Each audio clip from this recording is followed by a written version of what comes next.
Hey everyone, Red here, and I hope you're all having a great day. Today's video will be on the nightmare himself, Freddy. The build today will be consisting of barbecue and chili, Pop Goes the Weasel, Thanatophobia, and save the best for last. Now there are a lot of builds and add-ons that work well with Freddy as he's a very strong killer. I tend to use snares over dream pallets as well as I feel they're much more effective at all loops. When playing on Azeroth's resting place, I'd recommend always keeping an eye on the 3-gen as they can be very hard on this map for survivors to get out from, especially from a Freddy. When I find a group of survivors, I don't commit to just one. I try and make sure to injure all that I see before deciding who to commit to.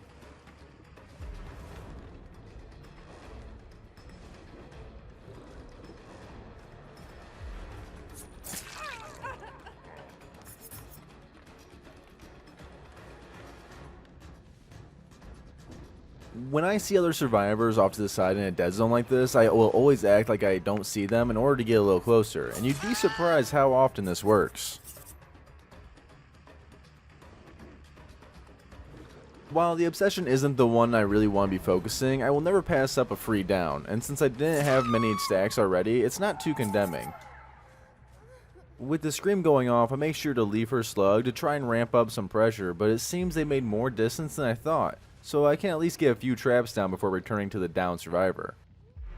I noticed the stealth gamer over there, and I fake going to the body to guarantee myself a free hit.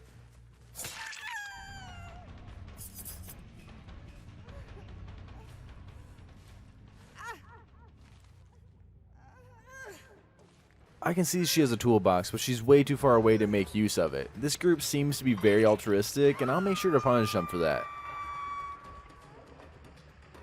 I lose my first gen here, and with it being roughly 2 minutes in, I don't feel like that's too bad.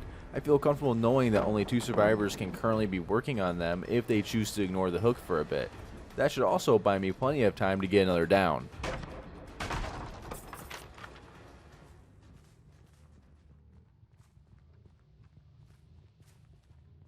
From the view of survivor and killer, I see this as a very bad save, as it's 1-for-1 at best, and if I wasn't feeling generous, I very easily could just re-slug the Nia and then go back for the chase.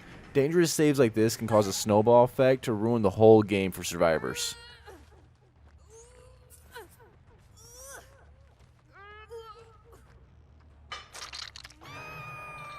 I love altruistic groups so much as killer.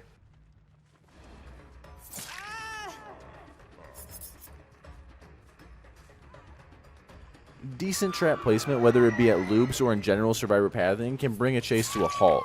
Make sure to have as many traps down as you can, and don't worry too much about making them perfect, as they can cover up a pretty big area, and when at max traps, placing another will just remove the oldest trap.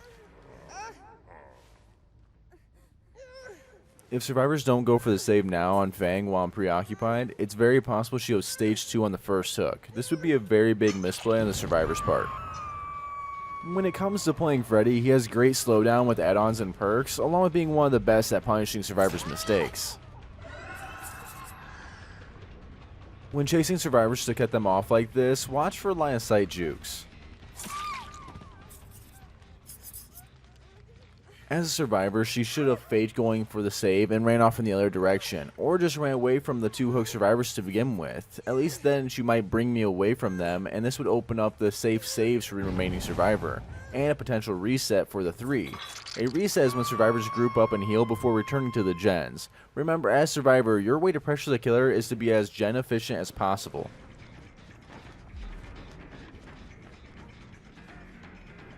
I could proxy camp the 2 survivors till death, but that's not really my thing, especially with 4 gens remaining. Instead, I'll try to go for this down with the hopes of getting a few pallets out of the way for later.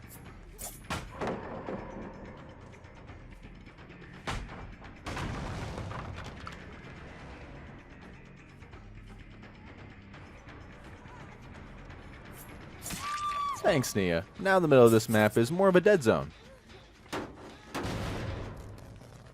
Using a fake dream projection is a great way to get unsuspecting survivors to run more into your direction.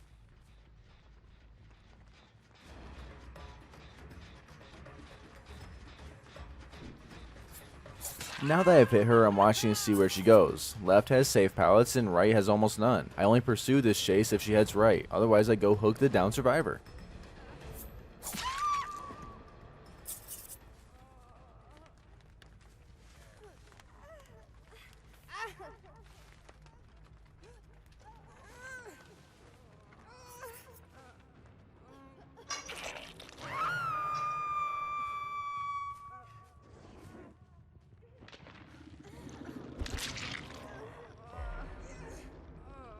This group really has no idea when to make saves, but at least I'll get a free pallet out of the way. It doesn't seem like I'm getting much here, but when you only have one survivor who's on a gen, you get a lot more value for every single one of these pallets that you do break. I could always edit out these middle of the game hooks like I do with the last hooks of the game, but I think it's important to note how much time is wasted hooking a survivor. This is why you'll hear me preach about effective slugging in a lot of my videos, and you'll probably continue to hear it. This image here is great for showing how misleading screaming can be. It's good to note when tracking that it's typically a few seconds off from where they are currently at.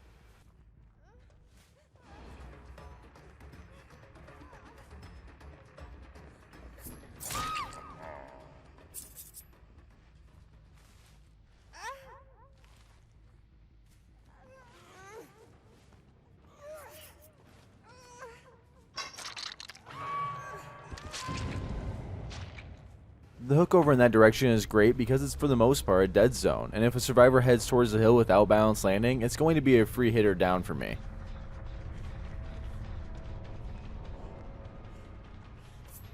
Save the best for last is overall just a super strong perk, with every non-obsession hit lowering your cooldown on successful hits, allowing you to catch back up to survivors and down them extremely quickly. It becomes more noticeable around 4 and 6 stacks.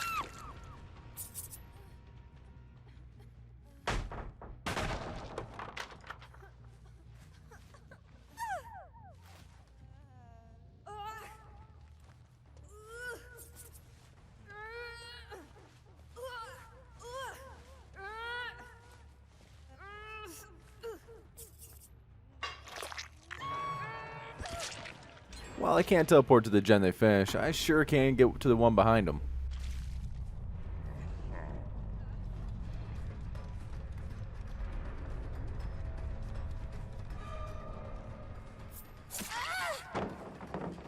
We can go ahead and use our snare here to try and punish her if she goes for shack after I break the pallet.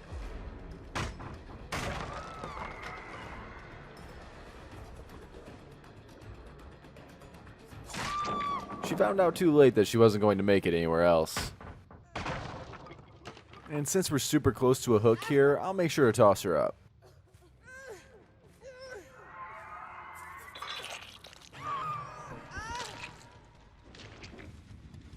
I shouldn't have canceled the teleport as I'll suffer a slight cooldown and I would have gotten me a lot closer, but it's a very minuscule mistake. I tend to try and use the dream projection for two things: breaking gens with Pop Goes the Weasel after a hook, or to cut off survivors based on their current pathing.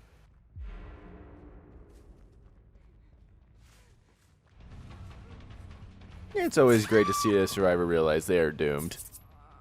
This was a pretty dominant game, and while the survivors weren't the top notch when it came to looping, they did their best. Not knowing when to save is actually what really hurt them, but I'm sure they were also all solo queues, so they don't have the kind of communication that a survive with friends will typically have. And that's normally what I'm used to going against. It's hard to play against Freddy, he's one of the strongest killers for a reason. But everyone, that's it for this gameplay. I hope it was fun to watch and help some of you who are currently playing Freddy or is looking to play him. While he's not the most fun killer in my opinion, he is very strong. If you did enjoy the video, make sure to leave a like and subscribe for future content. I'll be trying to get a few extra videos out a week, both commentary and non-commentary, especially since I have a ton of requests I'm trying to finish. And by the way, I thank you all for that. I hope you give nightmares to your next survivors, and as always, I'm Red, and I'm signing off.